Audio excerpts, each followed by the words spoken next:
1, 2, 3, 4. I got thoughts running through my head. I got thoughts, can't you see? I got thoughts, the books I read. I got thoughts, won't you listen to me?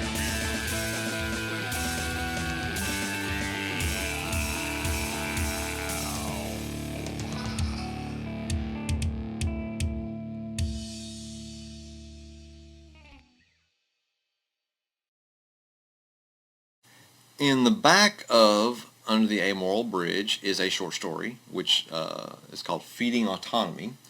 It was later packaged in with the Tales from the Bridge Chronicles short story collection, which I did. I did essentially as kind of a transition book. I'd been away from the Bridge Chronicles for a little while, and I wanted to do something that kept Bridge Chronicles out there as a newer book. But I didn't want to write a full novel, and so I made that collection. And I had in both the first and the second novels, I put a short story at the end of it because both of them had been available free on the internet if you wanted to read all the way through them online. But since I was packaging these and expecting people to pay for it, I was like, okay, let me give you a little extra that's not online. Don't feel like you got screwed by buying a book that was already you could have got free anyway. So Feeding Autonomy is a short story that basically details Bridge and Angela's breakup. Although that's not what most of the story is about, but that's the through line of how did they break up. So it's not very long, but it's an interesting story, I think, about Bridge basically choosing to provide this date rape drug to these frat boys. And of course Angela had serious problems with that, as she should. But that's Feeding Autonomy, and a lot of the main points about the character that I've talked about are in that short story. It's not very long. It's a few pages at the end of the book. Now, Under the Amoral Bridge, just to give my honest review for a minute, as I went back through reading this, I recognized it wasn't the first novel I'd ever written. It's the first one I published.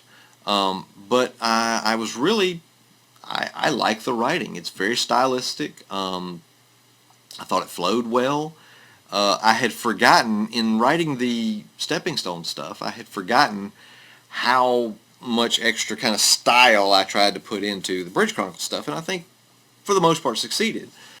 And as I've gone through, and I'm sure as I read the second book, I actually have gained a lot more appreciation for this book and thought it was a lot better than initially. Initially, I probably would have given it like 3.5 stars.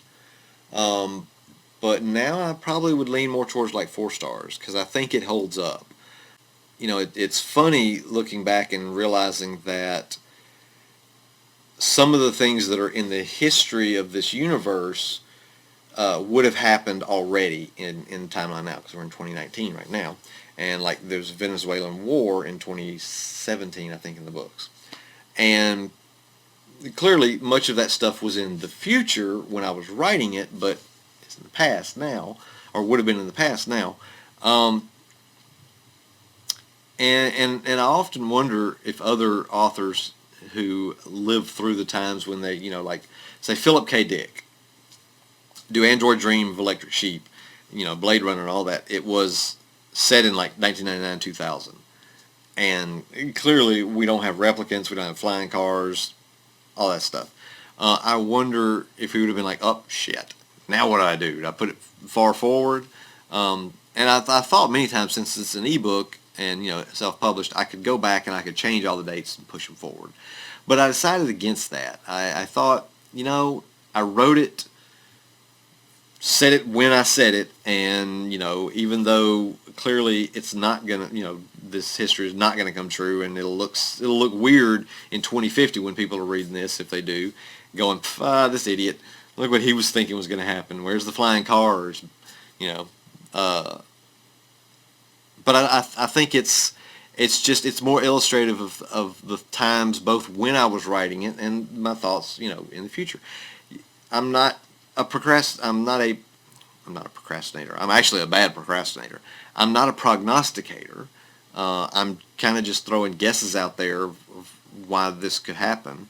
And it's a funny thing, speaking of the Venezuelan War, I came up with that in 1994 when I first started writing. I was like, yeah, I was thinking, okay, somewhere along this line, there's going to be a war in Central or South America, was my thought. Somewhere in there. Because during the 80s, we'd had lots of supposed communist takeover of some of these countries, or attempts, like Nicaragua, El Salvador, and all that, some of the countries in that part of the world.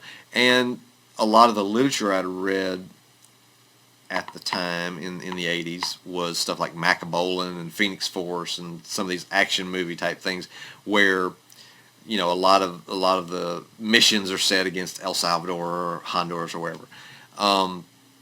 So I thought, okay, well, there has to be some kind of Central American war. Let me look on a map. Venezuela. Picked it. Totally random. Could have been anyone. It could have been Uruguay, probably not Brazil, but it could have been any of the smaller countries. Fast forward to the last couple of years, and it seemed a lot like this administration wants to go to war with Venezuela as somebody to just kick the shit out of, that, you know, for no good reason or to look tough. And let me just say now, I really don't want to be right. I really do not want to have prognosticated that. That would be horrible. So stop it, please. Just, you know, for me. So, Under the Amoral Bridge, I went way far afield in my review of the book. I think it's a real good book. It has held up over the 10 or so years since I wrote it. And I still believe it's worth reading. It's my best-selling book, by far, thanks to a review years ago by one of the bigger Kindle reviewers on Amazon, who used to run Red Adept reviews, and I think it's something different now. So I urge you, buy the book, read the book.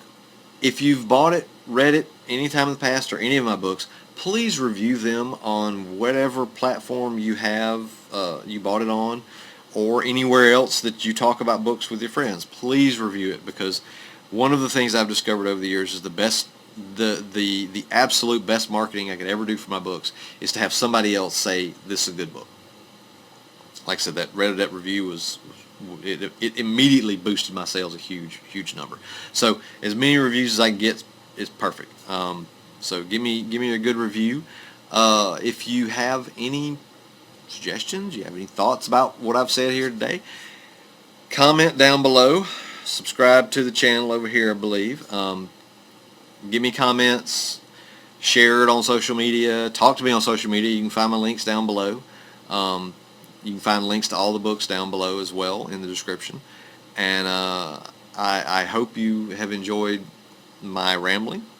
And we'll see you next time, when I'll probably be talking about another Cthulhu book, The Stepping Stone Cycle, Episode 3, Drowned. If not, it'll be a different one. You know, maybe I'll read The No Circuit, which is the next Bridge novel. So, hope you like it, and remember, I've got thoughts, so here they are.